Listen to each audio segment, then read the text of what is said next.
When I turned 65, I planned a family birthday dinner like it was a holiday. For 3 weeks, I chose the menu, polished my good china, and wrote place cards. Elliot, Meadow, Tommy, 7, Emma, 5, Ruth and Carl, and me at the head of the table. By 6:30, the roast was done, the candles were lit, and the house smelled like garlic and thyme. I checked the clock, then my phone, then the clock again. At 7, I called Elliot. Voicemail. Meadow, voicemail. Ruth, too. Nothing. The silence in my dining room wasn't peaceful. It was hollow, as if the walls were waiting for footsteps that would never come. At 8, I stopped pretending. I sat in my chair, staring at empty plates and the chocolate cake I'd iced that morning. My hands shook as I blew out the candle stubs. I told myself there must be traffic, a mix-up, an emergency, anything but what my chest already knew. I made the mistake of opening Facebook. At the top of my feed was Meadow in a white sundress, radiant against endless ocean. Elliot beside her, grinning like he hadn't worried in months. The caption, "Living our best life on the Mediterranean. So grateful for this amazing family getaway." I scrolled. Tommy building a sandcastle, Emma in a sun hat, Ruth and Carl clinking cocktails at a ship's bar. Everyone was there. Everyone except me. The timestamp said the photos were posted an hour earlier, while my roast cooled and my candles bled down into wax. I stared until my eyes burned. Meadow's smile looked bright in a way that felt almost triumphant, as if she were standing in the center of a family she'd rearranged. My phone buzzed. "Sorry, Mom," Elliot texted. "Forgot to mention we'd be out of town this week. Meadow booked a surprise trip. Happy birthday, though. Forgot to mention." I set the phone down carefully because I was afraid of what my hands might do if I held it. I moved through the kitchen like someone else, turning off the oven, wrapping the untouched cake, stacking plates into the cabinet. Each clink of china sounded too loud in a house that had decided I didn't belong. Upstairs, I changed out of my navy dress with pearl buttons, the one Elliot used to say made me look elegant. In the mirror, I looked smaller, like someone had rubbed out the bold lines of me and left only a faint sketch. I lay in bed and didn't sleep. I replayed the last few years, and memories I'd filed under miscommunication sharpened into something colder. Tommy's birthday moved to tomorrow, Meadow said, while I could hear children laughing inside. Emma's first day of kindergarten was too early for you, yet the teacher said she arrived at the normal time. Last Christmas, Meadow asked me to stay home because Elliot was overwhelmed, and later I learned there'd been a house full of guests. Piece by piece, the truth settled. This wasn't bad luck. It was design. The next morning, I made coffee and stood at my kitchen window, watching the garden I'd planted when Elliot was small. He used to pull weeds with careful fingers and ask 100 questions about every flower. Somewhere between then and now, my place in his life had gone from anchor to afterthought. So gradually, I'd blame myself for not adjusting fast enough. But now I could see the pattern with a clarity that hurt. Meadow never attacked me outright. She didn't have to. She worked in the spaces between words, in the gentle tones that sounded like concern. "Loretta seems tired lately. Maybe we shouldn't burden her with the kids this weekend. I saw your mom at the store." She looked a little confused. Each sentence planted a seed. I was fragile. I was inconvenient. I was someone to manage, not include, and Elliot, my honest, trusting boy, absorbed it the way good people absorb poison, slowly without noticing. Sunday dinners that used to happen every other week became monthly, then they stopped. Phone calls shrank from long chats to quick check-ins. "Sorry, Mom, we're packed today." Meadows got us scheduled tight. A marriage didn't just join him to someone else. It rerouted him, and I was left standing on the old road, waving at a car that never looked back. A few days after the cruise photos, Elliot called like nothing had happened. His voice was bright, relaxed. "Happy belated birthday, Mom. Sorry we missed it. This trip's incredible. Meadow really outdid herself." "I saw the photos," I said. "Oh, good," he laughed. "The kids are having the best time. Tommy learned to snorkel. Emma made a friend from Boston. You would have loved seeing them." Would I? Or would I have been the extra chair again, the one they didn't need? I wanted to tell him the truth, that his wife was cutting me out like a stain, but I could already hear how it would sound. Bitter, jealous. A lonely older woman resenting a young family's life. Meadow had built that story around me too. She'd made sure if I spoke up, I'd look exactly like the problem she'd been hinting I was. So I swallowed my anger and said, "I'm fine, sweetheart, just tired." He promised, like he always did, that we'd do something special when they got home. After we hung up, I sat with my cold coffee and imagined the future. Birthdays alone, milestones missed, a growing collection of family photos where my absence wasn't even questioned. That was the moment something in me hardened. I had spent decades being the peacekeeper, the one who smoothed arguments and remembered anniversaries and showed up with casseroles when someone was sick. I had raised Elliot after his father left, worked 2 jobs, and measured my life in sacrifices that became his opportunities. I had earned my place in that family, and I wasn't going to be erased quietly. A week after my birthday, the doorbell rang. I wasn't expecting anyone. The unexpected had become rare. Through the peephole, I saw a man in his mid-40s. Dark hair, a coat that looked travel-worn, and a posture that carried nervous energy like a backpack. He kept glancing around as if he wasn't sure he should be there. I almost didn't answer. After the cruise, I had no patience for strangers, but something about his hesitance tugged at me, like he was gathering courage just to knock. "Can I help you?" I called through the door. "Mrs. Patterson?" he asked carefully. "Loretta Patterson. Elliot's mother?" My stomach tightened. "Who are you?" He swallowed. "My name is David Chen. I need to talk to you about Meadow." The chain on my door felt suddenly heavy. "About Meadow? Why?" His face tightened as if the words cost him. "This is going to sound crazy, but I think my son might be living in your son's house." For a second, I couldn't breathe. "What are you talking about?"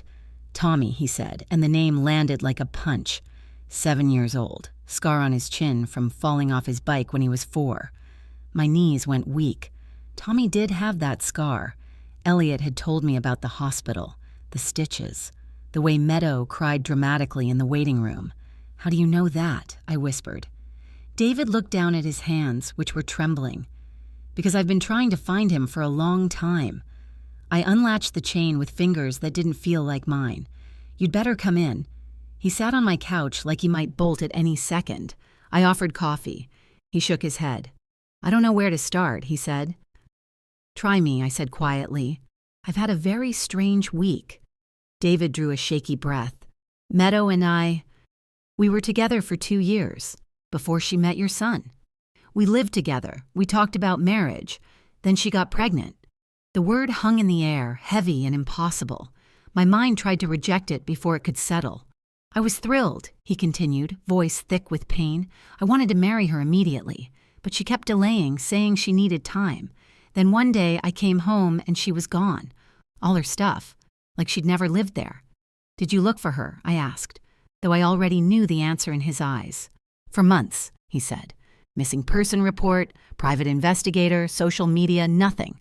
Like she vanished." He rubbed his face. "Then 3 months ago, I was at a conference in Sacramento. I saw her on the street with a little boy who looked like me at that age. Same eyes, same chin, same everything." My mouth went dry. "You're saying Tommy is—" "I'm saying I think he's mine," David said, and his voice steadied with determination. "If she was 2 months pregnant when she disappeared, the timing fits perfectly." He pulled out his phone and showed me a childhood photo of himself. The resemblance to Tommy wasn't subtle. It was unmistakable, right down to the gap in the teeth and the stubborn set of the jaw. I stared until the room blurred. "This could be coincidence," I tried. "That's what I told myself," David said. "So I hired a better investigator, and I found out Meadow Martinez isn't her real name." My heart thudded harder. "What?" "Margaret Winters," he said, "and she's done this before." The air in my living room felt too thin. "Done what?" "Disappear when things get complicated," he said. "Leave men when they start asking questions." He leaned forward, eyes fierce. "I found 2 other men, same pattern. One of them thinks she might have been pregnant when she left him, too." My hands started shaking. All my careful explanations, miscommunication, misunderstandings collapsed into a single frightening possibility. Meadow wasn't just excluding me. She was hiding something, and she'd been willing to rewrite an entire family to keep it buried. David reached into his coat and pulled out a manila envelope. "This is why I'm here," he said quietly. "I got the results yesterday." I stared at the envelope like it was alive. Results of what? "A DNA test," David said. "Tommy's." My pulse thundered in my ears. The truth was in my hands, sealed and waiting, and suddenly my empty birthday table made 6 sense, like the first crack in a dam. Before I could open it, David said softly, "I need you to know I don't want to take Tommy away from the only father he's ever known. I'm not here to destroy a child's life. I'm here because Meadow is destroying people, and she's isolating your son the way she isolated me." I looked at the envelope, then at David's exhausted face, and realized something that startled me with its certainty. I wasn't invisible anymore. I was necessary. My fingers trembled as I opened the manila envelope. Inside were crisp pages stamped with a lab logo and cold clinical language that didn't care about feelings. 99.7% probability of paternity. The numbers swam before my eyes. I read them again, slower, as if concentration could change them. But the truth stayed put, sharp as glass. Tommy wasn't Elliot's biological son. The boy who'd once fallen asleep on my shoulder, who'd handed me sticky dandelions from the yard, who'd looked up at me with absolute trust. He belonged by blood to the stranger sitting on my couch. David watched my face, his own tight with restraint. "I'm sorry," he said, and his voice sounded like someone who'd practiced saying it 1,000 times. "How long have you known?" I asked, though my throat barely worked. "For sure? Since yesterday," he admitted, "but I suspected months ago." He showed me more. Distant photos, surveillance shots of Tommy at a park, walking into school, riding his bike on a street I recognized. The fact that he'd been watching my family should have made me furious, but all I felt was a dizzying, hollow shock. He wasn't stalking them for thrill. He was orbiting his own child, afraid that one wrong move would make him vanish again. "You've been watching us," I said. "I've been watching my son," he corrected, steady but not cruel, and trying to understand what kind of woman could build a life on a lie like this. The anger arrived then, hot, sudden, clarifying. Not toward David, toward Meadow, toward the scale of the deception. "She trapped Elliot," I said, the words scraping out of me. "She found my son, married him fast, and used another man's baby to lock him down." David's expression didn't change, but something in his eyes darkened. "The timeline fits. She left me when she was just starting to show. If she moved quickly, found someone trusting, she could sell the story. Premature birth, small baby, anything." My mind flashed back to Tommy's birth. Elliot's panicked call. "He came 3 weeks early," he'd told me, voice shaking with worry. "The doctor said everything was fine. I believed it because I wanted to. Because why wouldn't I? Because the lie was designed to be believable." David pulled out another folder. "There's more," he said. The words alone made my stomach clench. Inside were documents that didn't just expose a secret. They dismantled a whole identity. A photocopied record with Meadow's real name. Asterisk, asterisk, Margaret Winters, dot asterisk, asterisk. A birth date that made her older than she'd claimed. A thin paper trail of foster care, no family, no roots. Then marriage certificates. 2 previous husbands, 2 quick marriages, 2 divorces, and, highlighted like a warning, significant alimony settlements. "She's done this before," I whispered. "Same pattern," David said. "Move fast, lock down stability, isolate the man from anyone who might see through her, then take what she can and vanish."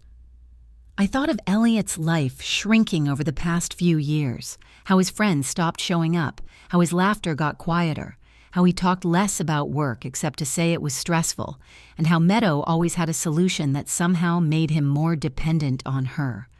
Early retirement. Moving farther out. Simplifying their circle. "She's isolating him," I said, and the words tasted like metal. "And you," David added, "because you're the biggest threat. Mothers remember timelines. They notice what doesn't add up. She needed you erased before you became dangerous. Suddenly, my abandoned birthday dinner wasn't just cruel. It was strategic, a rehearsal for a future where I wasn't part of the story at all. Emma? I asked, dread tightening around the question. As far as I can tell, Emma is Elliot's, David said carefully. But it may have been calculated, too, something to keep him from ever questioning Tommy. Give him one biological child, and he'll assume both are his. My stomach turned. Using children like bricks in a wall built for control. Tommy didn't know. Emma didn't know. Elliot didn't know. And Meadow, Margaret, had been smiling through it all. David leaned forward. I didn't come to you because I want to take Tommy away. I came because I saw the cruise photos.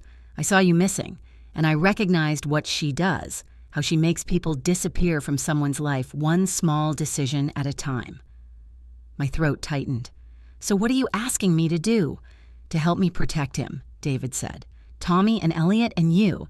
Because if she lied about this, what else is she hiding? And what will she do when she feels cornered? I stared at the DNA papers until the numbers stopped looking like ink and started looking like a weapon. Then I looked at David's business card. For years, I'd convinced myself I was being patient, understanding, flexible. Now I saw it clearly. I'd been trained, quietly coached into making myself smaller so no one had to confront the truth. I picked up my phone. 3 days after the cruise ended, I called Elliot. Hi, sweetheart, I said, forcing my voice into calm. I'd like to have you and Meadow and the kids over for dinner this weekend. I have something important to discuss. There was a pause. Everything okay, Mom? You sound serious. Everything's fine, I lied gently. I've just been thinking. It's time we had a real family conversation. I heard Meadow's voice in the background, soft but urgent, like a hand closing around his choices. Elliot came back to the line, sounding cautious. Meadow wants to know. What kind of conversation? Tell her I'm not upset about anything, I said. Families should communicate openly, don't you think? Another pause. Let me check with Meadow and get back to you. My son had to ask permission to see his own mother. Of course, I said pleasantly, and felt something inside me go steel hard. Saturday at 6 would be perfect. He agreed 2 hours later. Friday, I cooked like a woman preparing for a storm. Elliot's favorite pot roast, mashed potatoes the way he liked, green beans seasoned the way he used to beg for as a kid. I laid out the good china, the same plates meant for my birthday dinner, because if my family was going to shatter, I wanted it to happen at a table that had once held love. And on Saturday, when my doorbell rang at exactly 6, I opened it knowing one thing with absolute certainty. Meadow had spent years writing me out. Now I was picking up the pen. They arrived right on time, as if punctuality could make everything normal. Tommy burst in first, grinning, cheeks still sun-warm from the cruise. Grandma Loretta, I learned to swim. I can do the doggy paddle. He wrapped his arms around me, and my chest tightened at the thought of what I was about to do to his world. After dinner, sweetheart, I said, kissing the top of his head. Go wash your hands. Emma followed quietly, clutching a doll with tangled hair. She let me kiss her forehead, but her eyes flicked to Meadow as if checking whether it was allowed. That small glance, permission-seeking at 5, made my jaw tighten. Elliot hugged me warmly. Up close, I could see what I'd ignored for too long, the new lines around his eyes, the weight he'd lost, the way he looked at Meadow before answering even harmless questions. Meadow looked flawless. Cream-colored dress, perfect hair, the practiced softness of her smile. She moved through my house like she owned the air in it, cataloging details, assessing. When she spoke, her voice landed like honey, sweet, smooth, and meant to stick. Dinner started politely. The children chattered about beaches and ship buffets. Meadow played devoted mother, cutting Tommy's meat, dabbing Emma's mouth with a napkin. Elliot tried to be cheerful, but his laughter didn't reach his eyes. I watched Meadow closely now, with David's words in my head, and I saw what I'd missed before, the way she interrupted Tommy when he started to say, I missed Grandma, and redirected him, the way she answered for Emma, the way she managed every moment so it bent toward her control. When the plates were nearly empty, I stood. Why don't you two go play in the living room while the adults talk, I told the children. Meadow's head snapped up. They should probably get ready to go soon. School tomorrow, routine is important. This won't take long, I said, my voice calm but immovable. And what we're discussing may affect routine quite a bit. Something flickered in her eyes. Fear, quick as a blink. It was the first honest expression I'd ever seen on her face. The children padded off to the living room, toys thumping onto the rug. Their laughter drifted back like a cruel soundtrack to the moment before a collapse. I returned to the dining room and sat. The manila folder waited on the table beside my coffee cup like a loaded thing. Elliot reached for Meadow's hand. "Okay," he said slowly. "What's going on, Mom?" I breathed in once, steadying myself. "I want to talk about honesty, about family, about what happens when truth gets buried." Meadow's smile tightened. "That's dramatic for dinner, Loretta?" "It's not dramatic," I said. "It's necessary." I opened the folder and slid the DNA results across the table. "These are the results of a paternity test for Tommy." Silence slammed down. Elliot stared at the papers as if he couldn't understand the language. Meadow went still, so still it was like watching someone freeze in the middle of a performance. "A paternity test," Elliot's voice cracked. "Why would you? How did you even—" "The test shows. You are not Tommy's biological father," I said gently. Because Elliot was still my son and I could see him breaking. There's a 99.7% probability that Tommy's biological father is a man named David Chen. Meadow shot to her feet so fast her chair scraped. "This is insane. I don't know what sick game you're playing." "Sit down, Margaret," I said. Her real name hit the room like a slap. Margaret stumbled back half a step. Her face drained white. Elliot's head snapped up. "Margaret, Mom, what are you talking about?" I placed the investigator's documents on the table. The identity record, the prior marriages, the timeline. Meadow Martinez isn't her real name. Meadow's name is Margaret Winters. She was with David Chen before she met you. She left him while pregnant, and then she found you.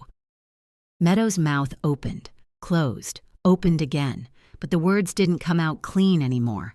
The mask was cracking. "That's not true," she finally managed, but her voice shook. "Elliot, she's lying. Your mother, she's had some kind of breakdown." Elliot's hands trembled as he picked up the DNA results. I watched his face as the numbers sank in. His breathing turned shallow, like a man trying not to drown. "Tommy was born 7 months after you met," I continued, holding the line steady. "You thought he was premature. He wasn't. He was born exactly on schedule for the timeline of her relationship with David." Elliot's eyes lifted, glassy with shock. "Meadow," he whispered, "tell me this isn't real." Meadow's lips pressed together. She looked at him the way she looked at everything, calculating, measuring what would keep her safest. From the living room, Tommy's voice floated in. "Daddy, can we have ice cream?" Elliot flinched like he'd been struck. He turned back to Meadow, voice raw now. "The cruise. Mom's birthday. That wasn't a coincidence, was it?" Meadow said nothing. Her silence answered louder than any confession. Elliot's hand slammed the table. Plates jumped. "You planned it. You made sure she'd be alone while we were all together. You wanted to hurt her." "I wanted to protect our family," Meadow snapped, and there it was. Her truth slipped out in anger. "Protect it from what?" Elliot demanded, voice breaking. "From my mother? From the woman who raised me?" From the timeline, I thought. From the one person who might put the dates together. Elliot looked down at the documents again, then up at Meadow. "Is any of it real? Do you love me? Or was I just convenient?" For the first time in 7 years, Meadow didn't have a polished answer. No sweet laugh, no tearful plea, no gentle redirection, just exposed silence. In that silence, my son finally saw her. And in that same silence, I saw him grieving, not just a marriage, but the version of his life he'd believed in.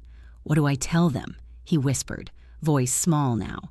"What do I tell the kids?" I reached across the table and covered his hand with mine. "We tell them the truth in a way they can handle. We tell them they are loved. We protect them. Tommy is your son in every way that matters, Elliot. That doesn't vanish because of biology, but he also has a biological father who wants to love him too. Meadow backed toward the door, eyes darting, body tense like she was already planning her exit. "Margaret," I said, and she froze. "David isn't disappearing this time, and neither am I. If you try to run with the children, we will find you. If you try to twist this to hurt them, we will stop you." Her face twisted. Anger, fear, humiliation, then she turned and walked out without another word, the door clicking shut behind her like the end of an act. The children's laughter drifted in again, unaware. Elliot put his head in his hands, and for the first time since my birthday dinner with 8 empty plates, I didn't feel erased. I felt like I was finally stepping back into my own life. 6 months later, my kitchen sounded different. Not hollow, full. Tommy barreled in carrying a bakery box like it was treasure. Emma followed with a small bouquet of daisies. "These are for you," she said shyly. "Daddy said yellow is your favorite." Elliot looked healthier, lighter, like he'd started remembering himself. David stood behind him, still careful in our space, but no longer a stranger. We'd done therapy, hard talks, tearful nights, legal work that ended with Meadow disappearing again, this time without taking the children with her. Tommy adapted in the way kids do when adults finally stop lying around them. He called Elliot Daddy and David Daddy Dave, proud as if having 2 fathers was a superpower. Emma accepted it the same way she accepted new shoes. Strange for a day, normal by the next. That night, as we cleared plates and the children fell asleep to a movie, David asked softly, "Would it be okay if I took the Patterson name too?" David Patterson Chen. So Tommy and I share part of it, but he stays connected to you and Elliot. Elliot stared, then reached across the table and shook his hand. "I think that's perfect," he said, voice thick. Later, after they left, I sat in my living room with tea and looked at a framed zoo photo on my side table.